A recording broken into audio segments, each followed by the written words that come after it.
Hello, everyone. This is Adam Meister, the Bitcoin Meister, the Disrupt Meister. Welcome to This Week in Bitcoin. Today is March the 29th, 2019. Strong hand, long-term thinking. One Bitcoin equals one Bitcoin. Unconfiscatable. Bitcoin is the next Bitcoin. Okay, we've got quite a group here. These guys have all been there, veterans. You know them: Gabriel Devine, Ansel Lindner, and Christian of the POV Crypto Podcast, dude. And that's all linked to below. All their important information. Follow them on Twitter. All their pertinent links are on their Twitter accounts. We're going to start with Ansel here, and the report that came out this week about the Bitcoin exchange volume, 95% of it being fake. What are your thoughts there on that one there, Ansel? Unmute. Yeah, there you go. There, I'm good now. Okay. After it sunk in with me for a few days, I really do think this is the biggest news of the year. And mainly, I mean, we all kind of knew that this was true, but the normies out there, the altcoin investors, they wouldn't believe it. They didn't want to believe it. So I think that, you know, I'm very critical of the altcoins, and I'm always looking for this something that will expose that they're worthless. And I think this does a big service in that regard. So I think it is the biggest news probably since CME launched. It's the biggest news to me. Really? Okay. Well, I mean, what's the resolution though? I mean, 95% of trading volume is fake. I mean, where do we go from there? Well, we know that 99.9% of trading volume on probably any coin out of the top 20 is fake. And so we just need to make sure that people know large investors aren't going to be investing in these altcoins as a pipe dream. And so hopefully these altcoins just slowly die. I don't think that this altcoin season, next altcoin season, if there is one, will be relegated to very few coins. Now, again, this is the Bitwise report, and it's linked to below. The one thing, when you're focusing on the altcoin aspect, the report itself, though, was saying it was the Bitcoin trading.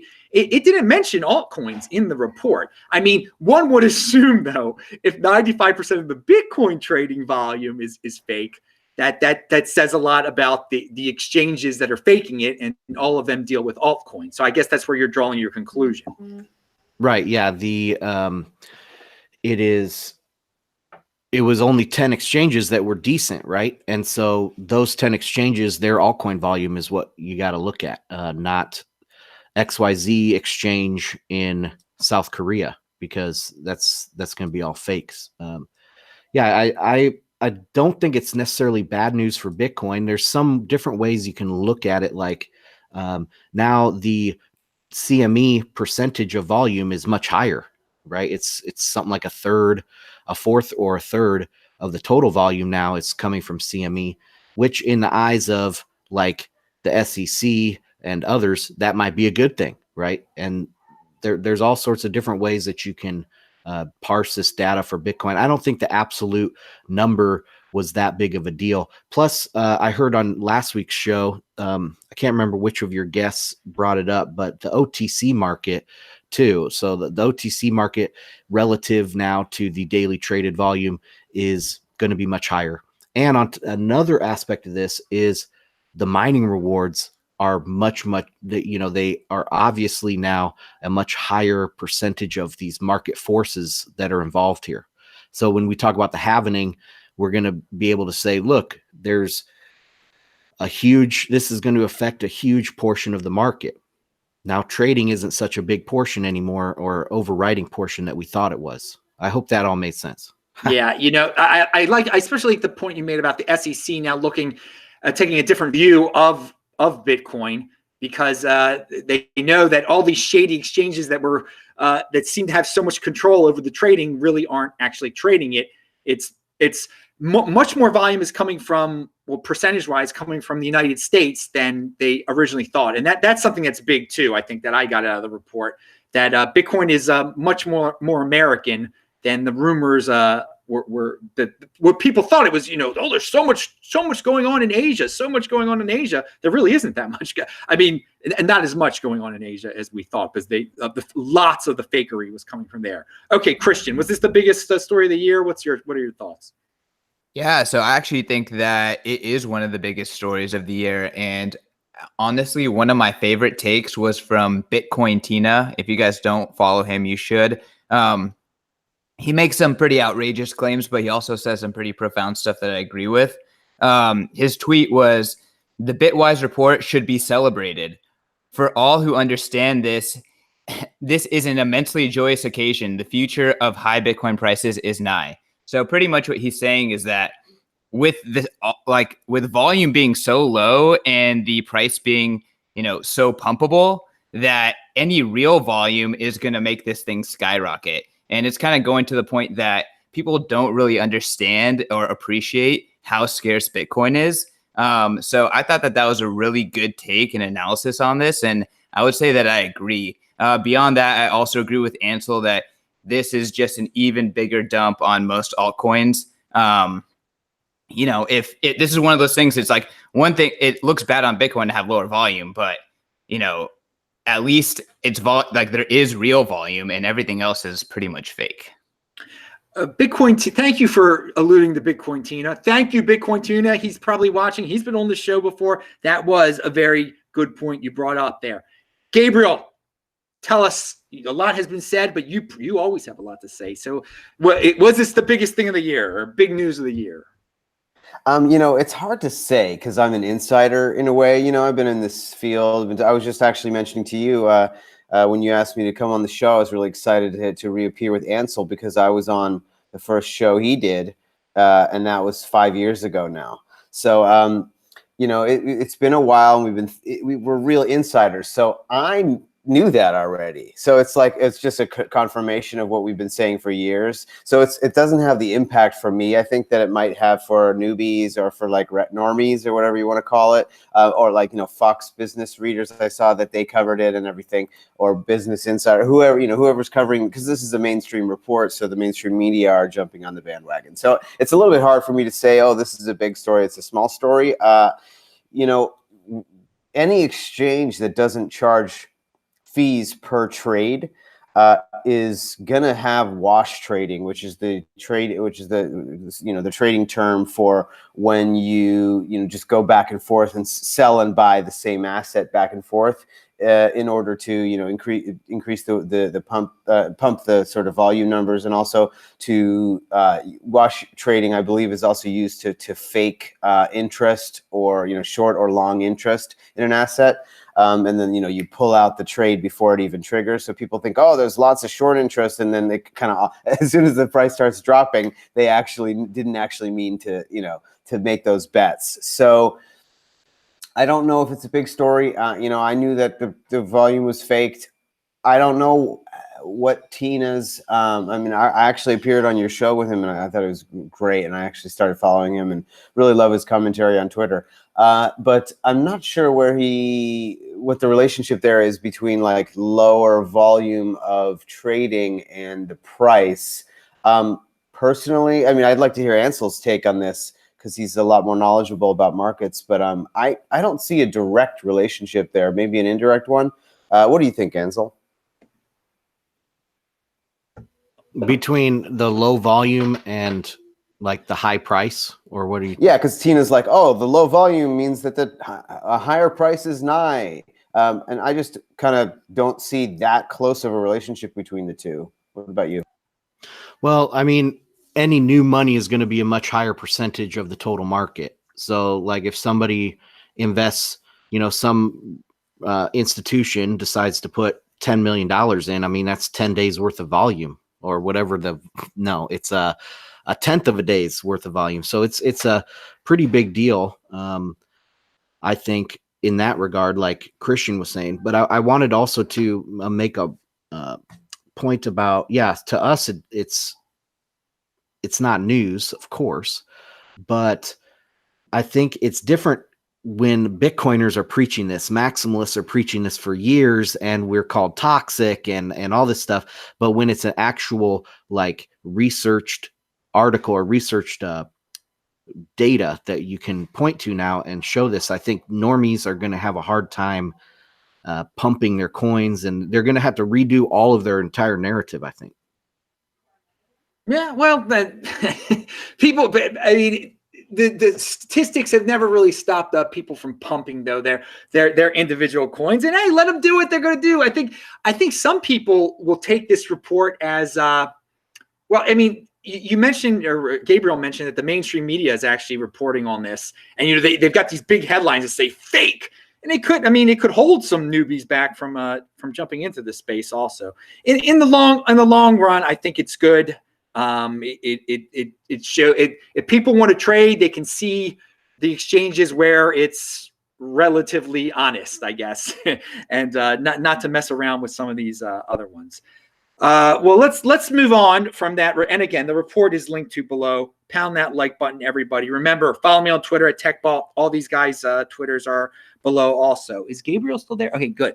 Now let us move on to an article that was in the Block Crypto. And the headline really says it all. More than half of crypto exchanges still do not have sufficient KYC procedures, a report finds. Now, does that really matter? I mean, to me, I was like, that's great. Let there be exchanges that don't have proper KYC. Gabriel, what do you think about that? Yeah, I agree with you. That was my exact impression. After reading that too, it's so funny how these journalists, quote unquote, in the lamestream media, are always taking the side of the state like that. It's just assumed that KYC and AML are something good, and it's so telling that they often don't get called out for those things because the marketing of the statists has been so effective for so long that the majority of the public doesn't understand that all financial regulations are created in order to make you a slave. All KYC, AML is actually there to with the smokescreen of we're stopping crime and terrorism. And the real point is, authoritarian surveillance state growth. And KYC, AML, know your customer. AOC. Yeah, right. That was good. Know your customer and anti-money laundering regulations in crypto are even especially worse than they are in the fiat ecosystem because they endanger your funds. They require you to give up your identity. This is all very highly endangering. For example, if you're like a Bitcoin whale, the risk that you're taking by giving up your identity on one of these exchanges is huge. I mean, these leaks happen all the time. And by not controlling your own information, you are put in direct risk by the state and by the compliance to the state. Note the word compliance. Because they're compelled by force. In other words, policemen with guns will come and shut your business down if you do not comply with the with the enforcement of these rules. And so, it just creates a situation of very high insecurity for the companies as well, because when the companies get hacked, which always happens, any private information will eventually leak. Everything you do online, everything you've ever done. I mean, I'm into like woo-woo stuff, so like not only can psychics freaking tune in on you and read your mind and freaking spy on you and remote viewing and all that, but even just regular digital hacking happens all the time, and there's no company that holds private information that will be able to hold it forever. Talk to any IT professional and they'll tell you the same thing. Anybody who knows anything about cybersecurity will tell you it is impossible to keep digital silos of customer information or any other private information secret forever. Eventually it will come out. And so these regulations are actually, in my opinion, a crime against the against the people. And I can't wait until the solutions are fleshed out better to allow us to control our information privately, and to allow exchanges like BISC, which have relatively low volume now, but they're incredible open source projects that allow you to totally keep all of your information private. There's zero whatever it's KYC AML stuff, and that's going to be the future, and it's going to be great to see the freedom that it brings people. I linked to BISC below because I knew the guys would bring it up because BISC is, they're not compliant. I'll tell you that. And I do like how you did say AOC by accident, because she probably would. I mean, speaking of the state, yeah. And you did say that the mainstream media never gets called out for such articles. I will say this. On my show yesterday, I mentioned a guy named Jeet, who I've had on the show. And he specifically tweeted about this specific article and said that he thought it was actually planted by the people that did the study, whatever the company was that did the study. That it was clear that this article is really just a press release. Yeah, basically. Jeet is a really smart. You're talking about Jeet Sidhu, I think is his name, right? Yeah, I don't know his last. I don't know his last name, but he's been on the show. He's a Sikh. He's been on. Yeah.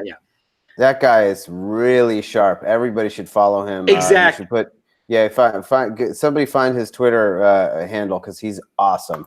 Well, he's been on the show before, so go in the archives, and he'll be back. I almost got him on this show. He couldn't do it. It's awesome that we're talking about it. He'll watch this. Okay, Christian, what do you think about that, the situation? So I was at this kind of fancy crypto business dinner in San Francisco, and I was talking to a couple of lawyers, and they were talking about KYC AML and how it's important. And there's also a lobbyist there who's lobbying for blockchain.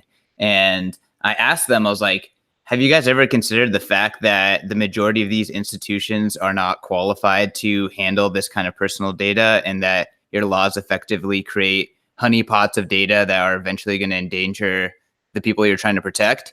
And they all looked at me like, huh? I've never thought of it that way. So these people have no idea what they are doing or what they are enforcing and the repercussions of that. So your identity is much better if you can control it and it's quote unquote decentralized.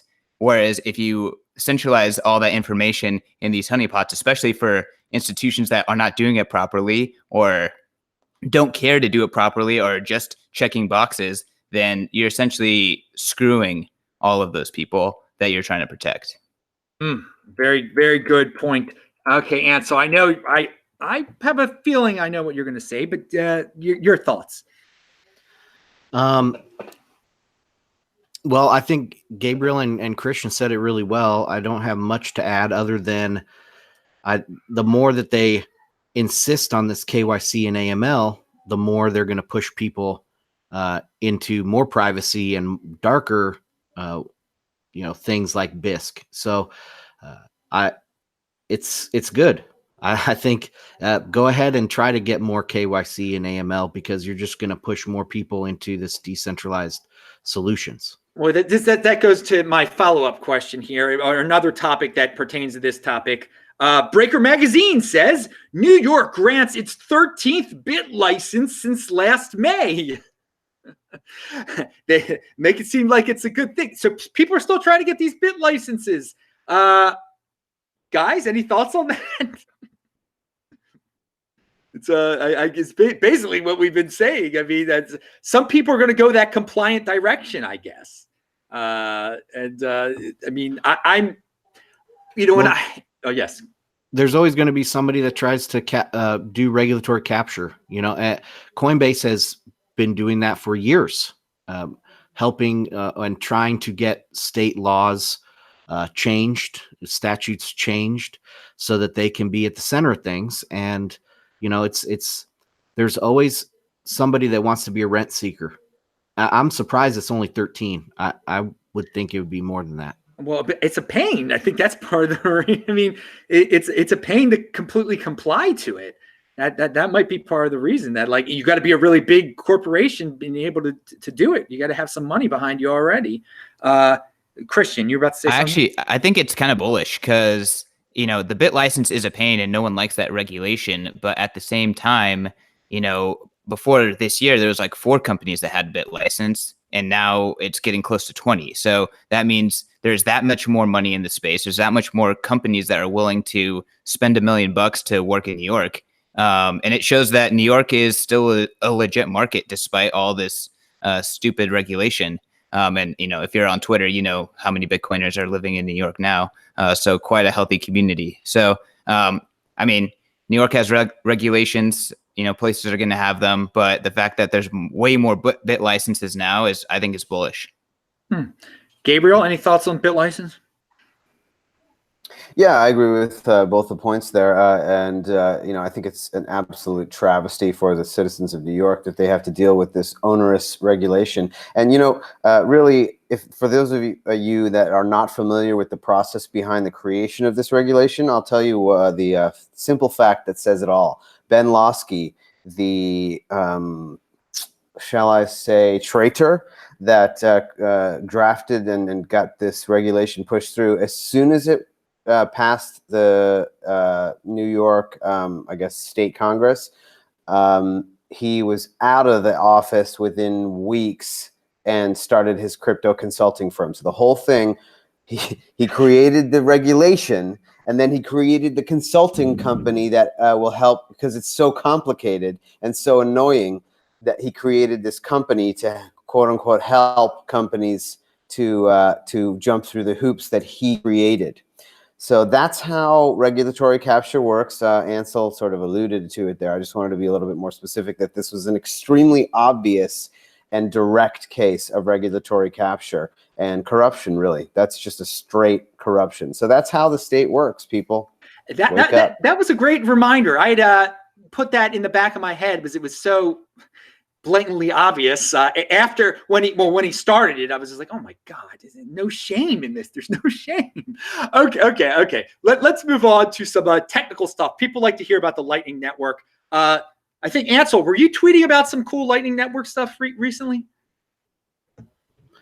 Just statistics. I follow all the statistics. So nodes and channels and capacity all are growing between 20 and 30% a month.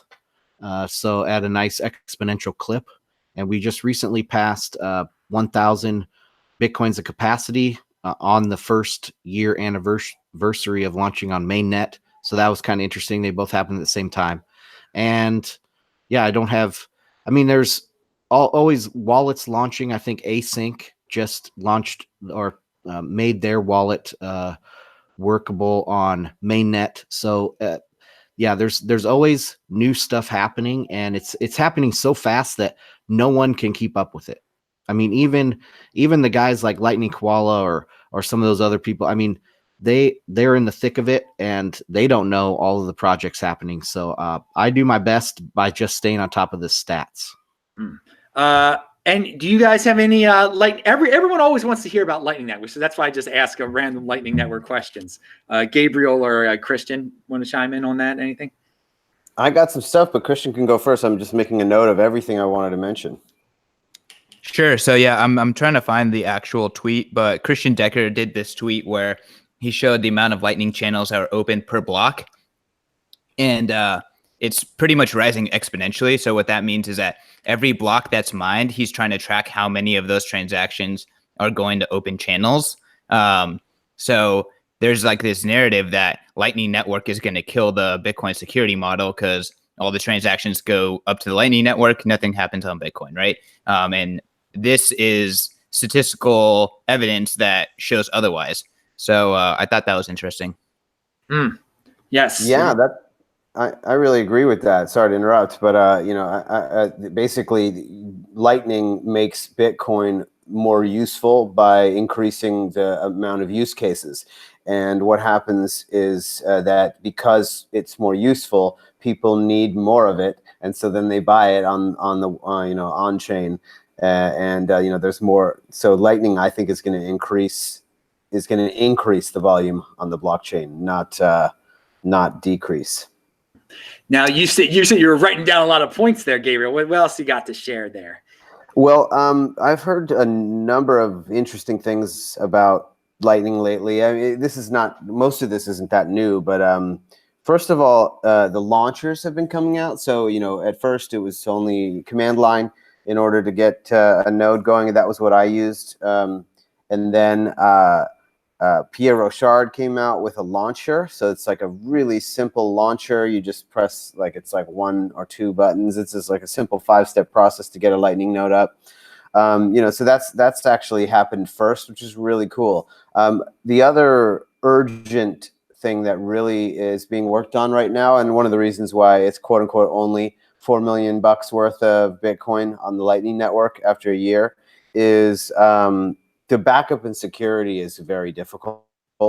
Lightning nodes need to be online all the time, unlike with Bitcoin where you can just jump on and off and it's very convenient. Because of the instantaneous nature, you have to actually be online with a steady connection, or you could miss messages back and forth and things can time out.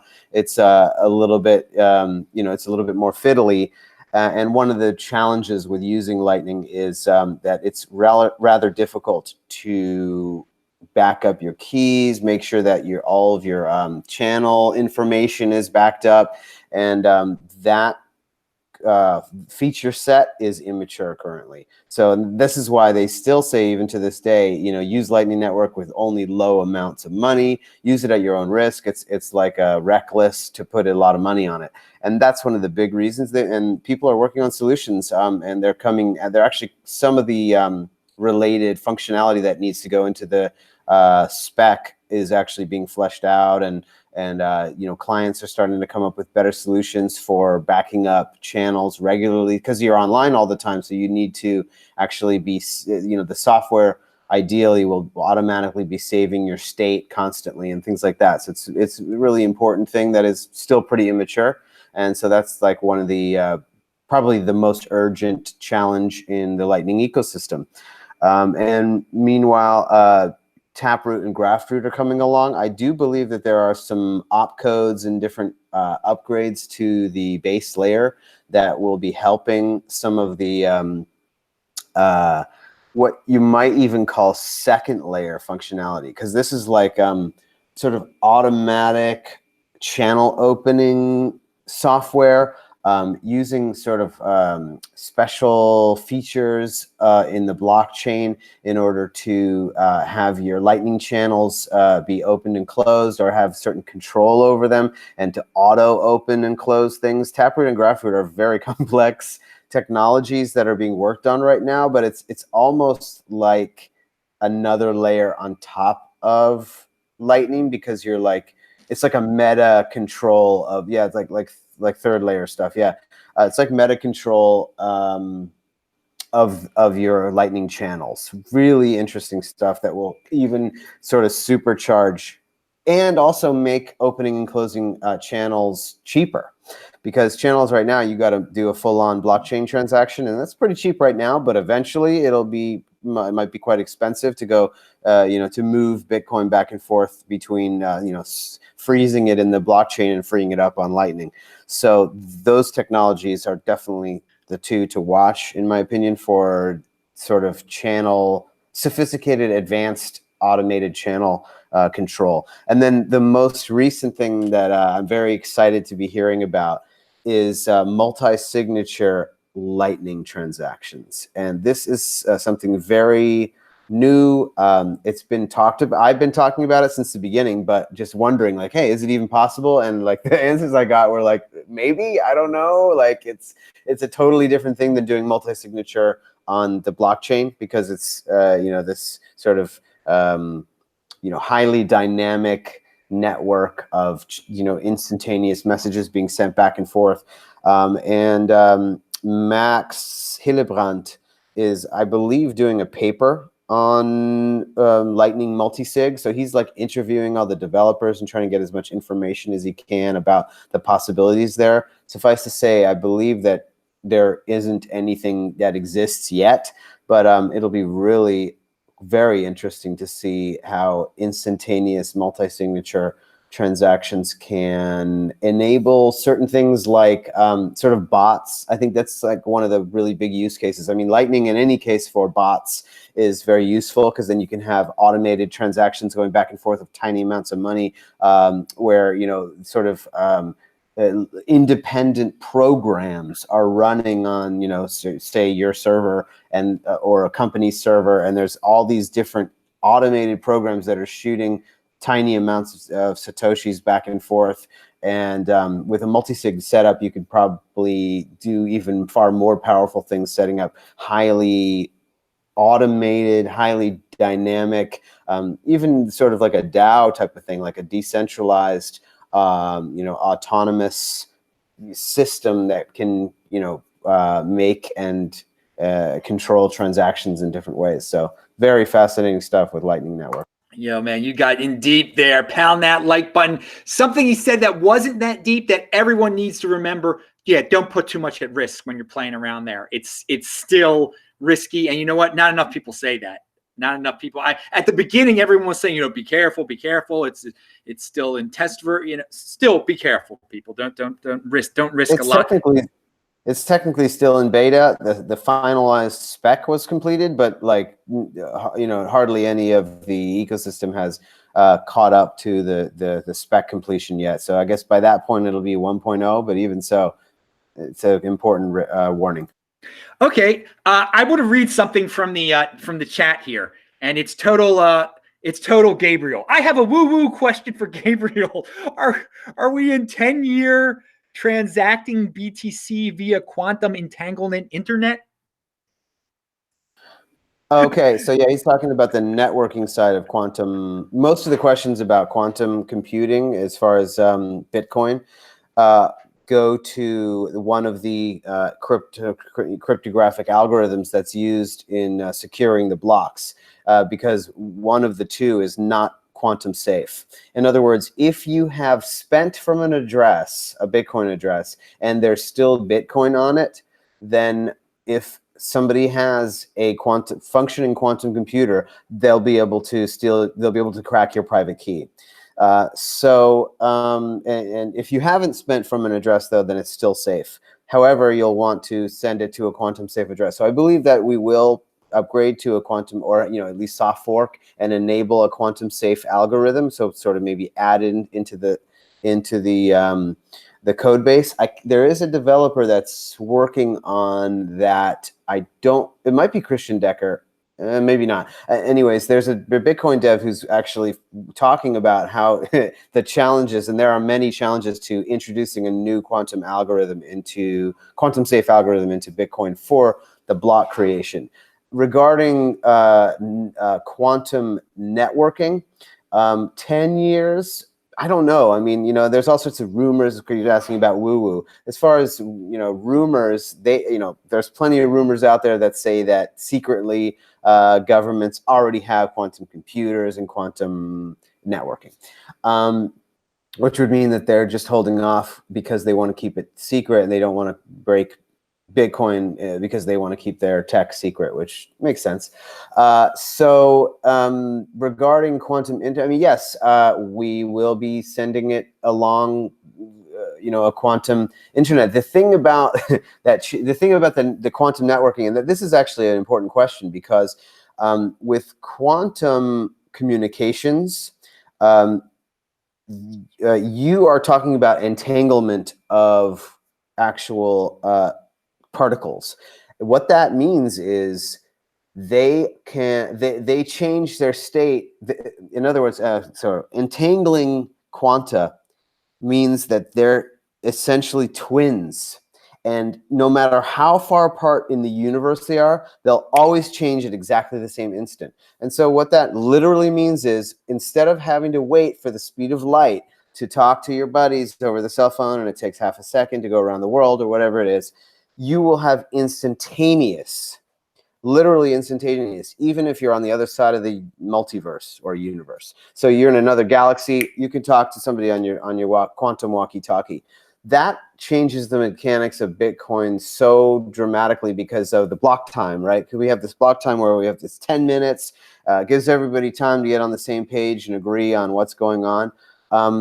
some of that depends on the speed of light because of our current networking system. So I don't know what kind of effect a true quantum networking internet, a QNet, as I think they call it, a QNet might mean that we have to change or soft fork and enable it like a Q block, on Bitcoin.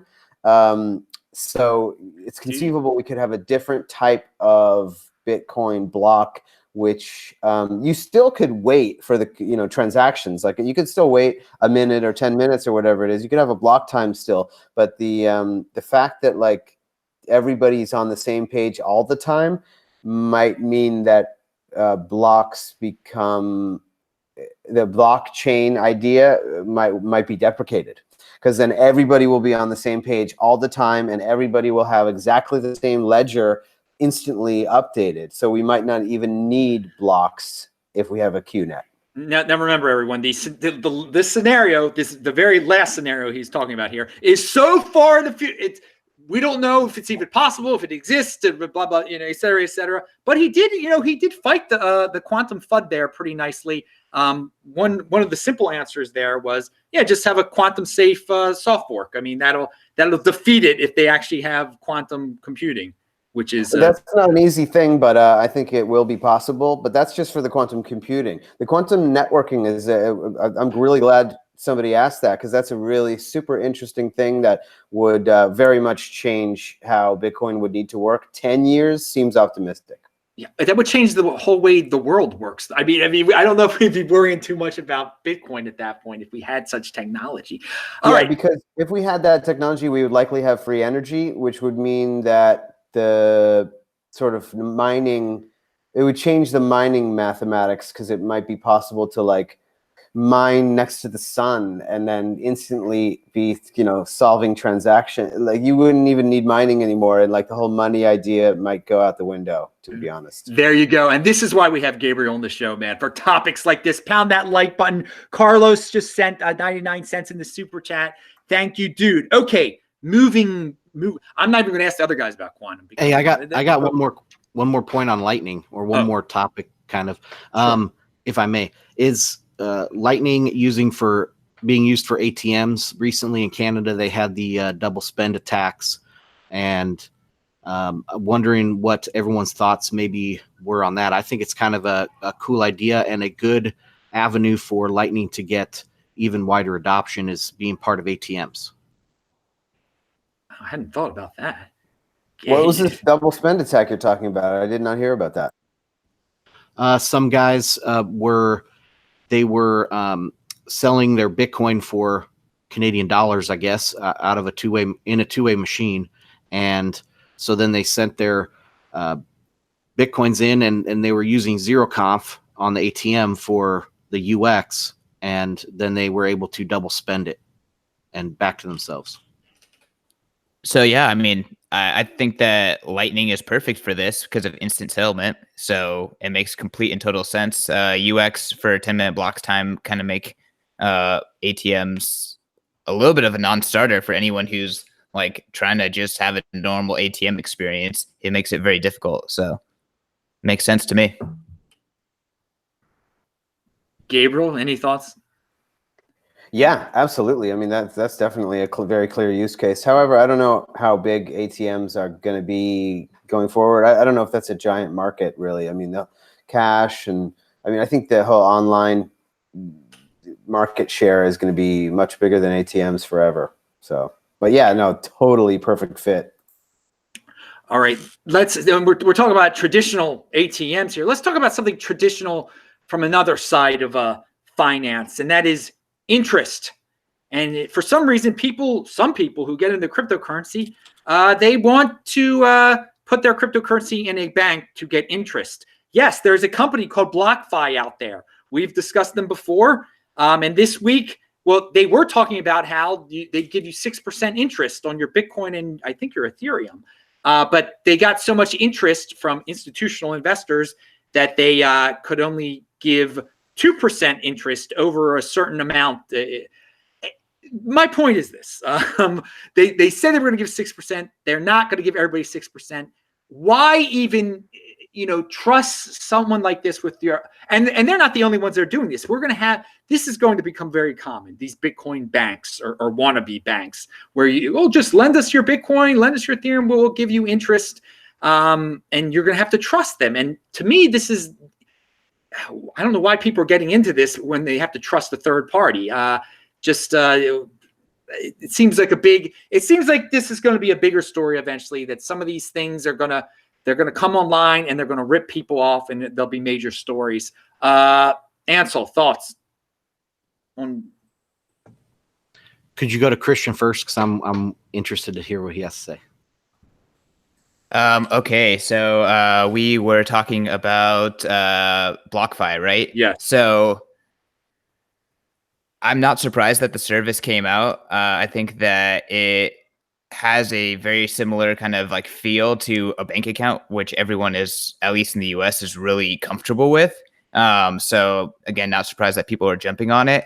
I was talking with Parker of Unchained Capital, and they just came out with a 2 of 3 multi-sig product. And what kind of rubbed us the wrong way was the fact that BlockFi, like, they try to like sweeten up this idea of rehypothecation. And in the lingo of the actual product, they're like, store your Bitcoin with Gemini and get 6%. They weren't really saying, loan us your Bitcoin. We're going to do stuff that's going to get us a yield, and we'll give you 6%. Because the reality is that you're not like putting your Bitcoin in cold storage. Like, they're not going to pay you 6%, so that way they can store your Bitcoin in their cold storage wallet. They're going to pay you 6% because they're going to use the Bitcoin probably to short, but to do something. Yeah, I mean, if you give your Bitcoin to BlockFi, they're going to send it to Gemini, and then Gemini is going to use it for Bitcoin related liquidity products. They even used in the guy's tweet, he used the word rehypothecation, whatever the word is. There's a Medium article just like why rehypothecation is good, which I mean, it could be an opinion. I think it's a valid opinion, but just know that that's what it is. And again, they were saying 6%. Now all of a sudden it's 2% for some people. So I mean, but people want it. People are intrigued by it. Gabriel or Ansel, any thoughts? Ansel, do you want to go? You're the markets guy here. Sure. I don't think I'm not one of these no fractional reserve people. I think fractional reserve has a place, but you need to be able to fail. That's the problem, is bailouts. And so people that are doing this just need to understand that you're not only taking a risk by giving your Bitcoin over to BlockFi, but you're also taking on the additional risk with Gemini or whatever exchange or whatever third or fourth party that these people are lending their Bitcoins out to. So if someone defaults on BlockFi, then BlockFi has to default on you. And but I don't really have a problem with it. Would I put my Bitcoin in there? No. But everyone has a different risk tolerance, and that's how the market finds the appropriate prices, by everybody having different mismatching tolerances like that. And so it's not a bad thing, in my opinion. People should realize they won't be bailed out like like somewhere with banks. If these things fail, they're not going to be bailouts. Gabriel, any thoughts at all? Yeah, I agree with your points there. It's a very high risk product, but I mean that's amazing. I mean you can't really get a yield on your crypto assets, as they call them. There's these forks that happened a couple of years ago, and people sort of got a yield on that by speculating on which side of the fork would win. I definitely did that. So it's really interesting. I love this because it's just like so out there in a way, because they're like slapping on this sort of fiat paradigm onto this very new digital commodity. And I guess it was inevitable that we would get to this point, but I can see why they shut the door on the 6%, because that's an awfully high yield.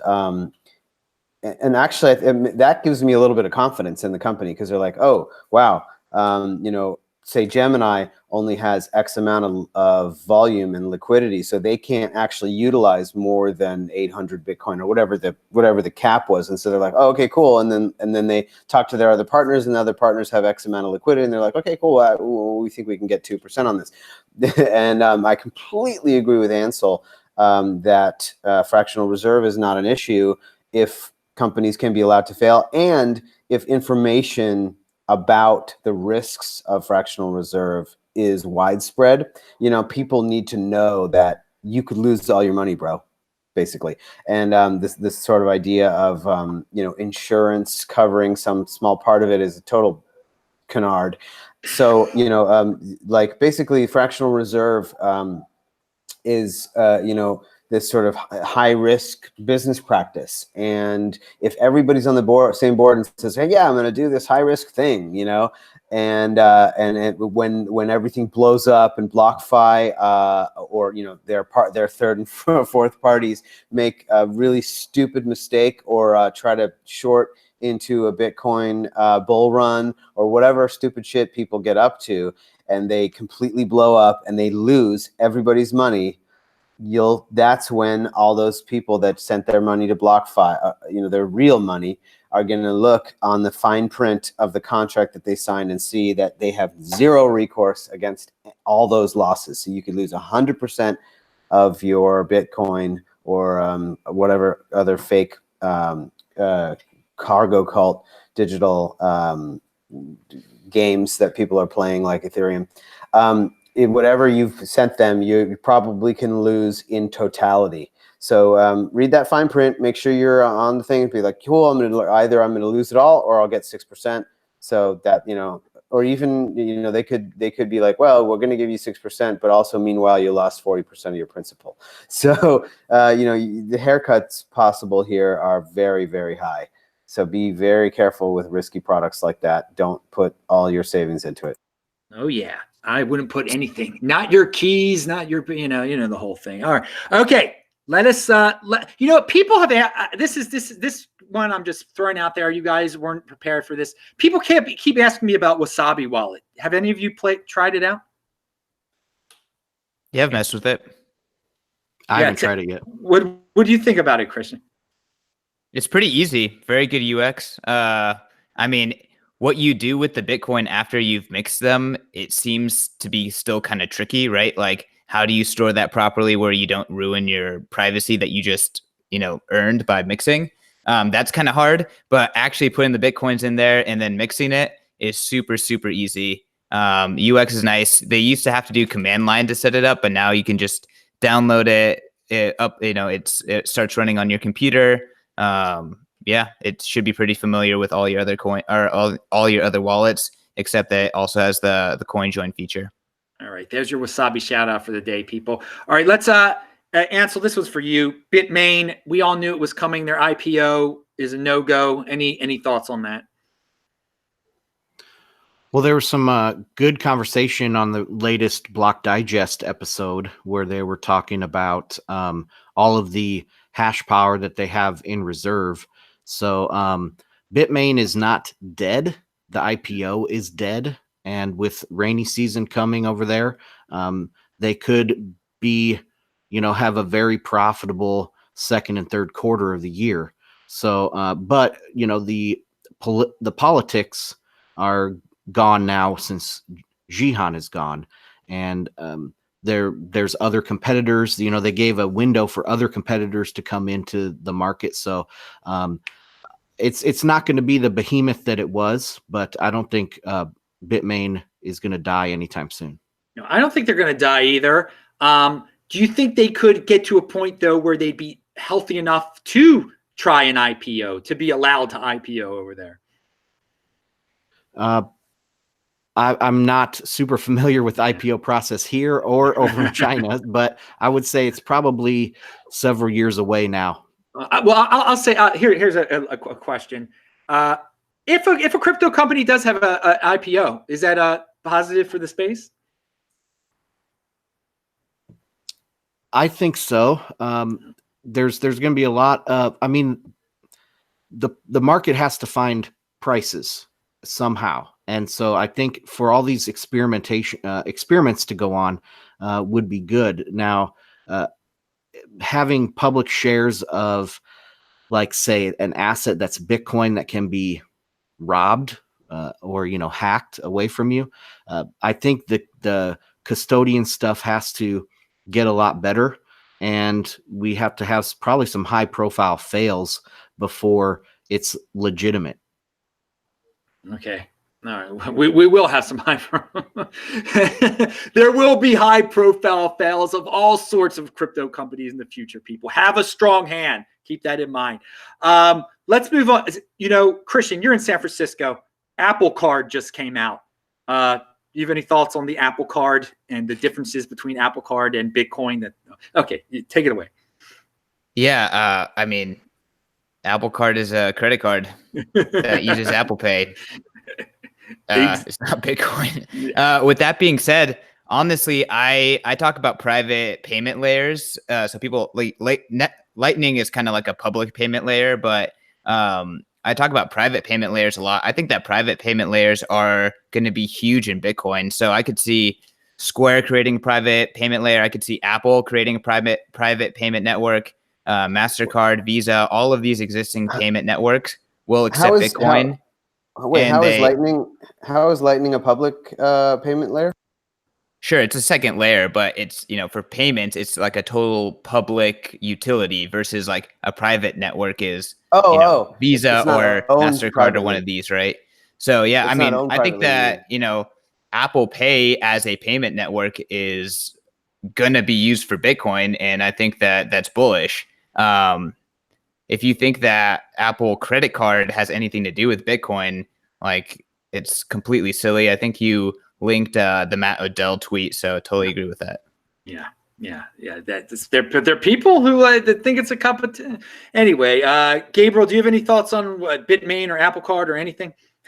Yeah, I just kind of want to clarify that. So when you were saying a private payment network, you mean like a privately owned company running it? Is that what you meant? Yeah, I wasn't talking about your privacy, right? Right. So yeah, Lightning is private, guys. You can have a private Lightning node. Yeah, and you can channel. have a private Lightning node, and even if you have a public node, not everyone can see every transaction you do on it per se, as far as I'm aware. So it offers a lot of really great privacy tech, and that's something I kind of wanted to mention too. You mentioned Wasabi Wallet and how easy the mixing was. That's really cool that you tried that out. Ansel and I have been talking about this, flogging it for years. Back 5 years ago, we were like, scaling is a real issue here. Bitcoin's gonna need to be able to do a bunch of transactions, so we need to build on top of it because the blockchain can't handle it. We're there. 2 years later, the Lightning Network spec came out, and I was flipping out because I knew that was what we were going to go with. There's actually other solutions as well that might sort of interoperate with Lightning, like different types of approaches on the second layer. But so now that we have some scaling stuff that's going really, really well, the next really, really important thing is privacy and fungibility. In order for a money to function, one unit needs to be able to be exchanged for another in a totally equal way. Now, Bitcoin, I don't think will ever get to perfect fungibility because Virgin mined coin will always command a premium over any coin that's been spent.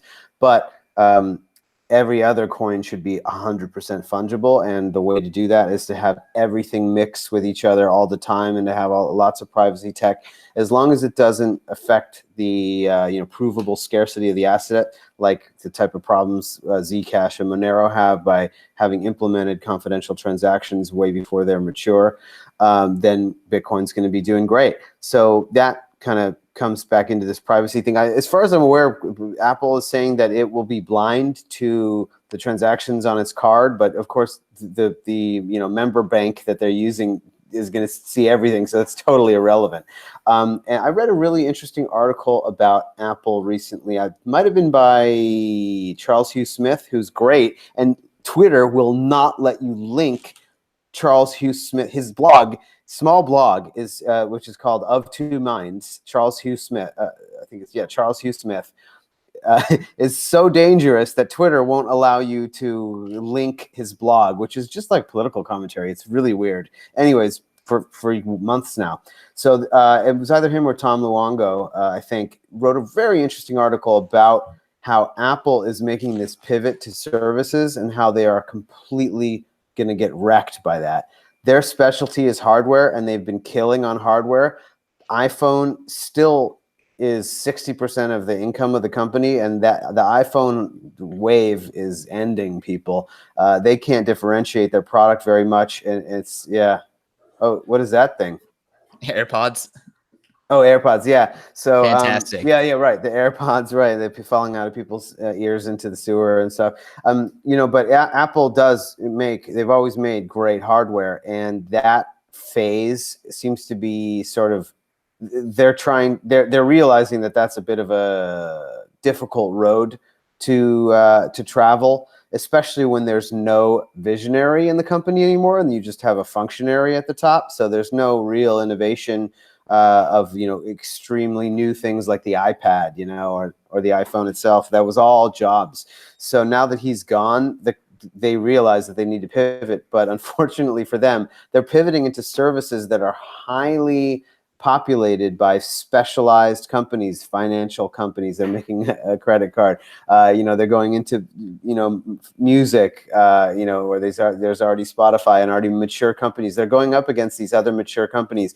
I think Apple is going to have a really hard time, and they're just going to become, with their services, they're just going to become another service and not be able to differentiate themselves. What do you think about that? You said something about Virgin coins. Is there a market for Virgin coins? But jury is still out for on Apple. No, my point was there was a really amazing article, and I think I agree with it. But Virgin coin, there's absolutely people are willing to pay a premium for freshly mined coin. Yeah, Gabriel, you're the only one who brings that up. You brought that up in the last time you were on the show too. You're the only one who mentions it. And I think it's very interesting, the whole Virgin coin concept and everything. Like, you don't hear anyone else talk about that. Hey, that's why I wonder what kind of effect that will have on the quality of the money as a whole. There's never been there's situations, say in the past where you would have different grades of gold, but you can always just smelt it down and spend money to purify it further or whatever. You could have this gold is only 0.99 and this is 0.9999, et cetera. Or different qualities of gold in the ancient world or something where it was very difficult to assay, and it was very difficult to determine, and things like that, where you'd have, your gold kilo is not worth as much as my gold kilo or pound or whatever. But I don't think there's ever been a money like that where there's, two distinct types and you really can't change that. I don't think that can ever be changed. But maybe when the fungibility, when the privacy tech and the mixing tech gets so advanced that just nobody even cares, because nobody has any idea who has owned it at all, maybe the premium will get so small as to be inconsequential.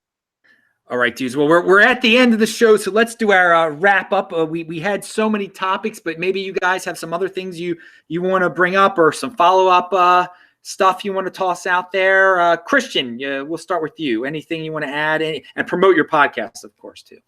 Yeah. So check out POV Crypto Pod. I know Ansel likes to listen to it, but pretty much I'm a Bitcoiner. My buddy is really into Ethereum, and we debate. We have kind of a good faith conversation. So a little different take on the crypto podcast if you want to get two perspectives. And then also want to shout out to Bitcoin 2019 conference. I work for Bitcoin Magazine, and it's a conference we're putting on. Bitcoin only, doing some really amazing stuff with Lightning at the event. It's going to be really cool. Check out the website, bitcoin2019conference.com. Code POV15 for 25% off. We have $100 tickets right now. So get there, meet all these cool Bitcoiners in person, do some cool stuff with Lightning, see some amazing people talk. It's going to be in June in San Francisco. See y'all there. San Francisco, baby. All right. Gabriel, your final thoughts and anything that you didn't bring up, or anything you want to promote or say, anything. I just want to express my gratitude for having me on the show. And, there's been a lot of love on Bitcoin Twitter lately, in my opinion. The sort of bear market, I think, has kind of flushed out a lot of negative energy. And now I think people are really prepping for the next run and just kind of nose to the grindstone. My whole Twitter feed is full of developers and amazing new inventions and ideas and things. It's been very, very productive and inspiring. So check it out, all the cool stuff that's going on. It's totally amazing. I mean, Bitcoin is stronger and more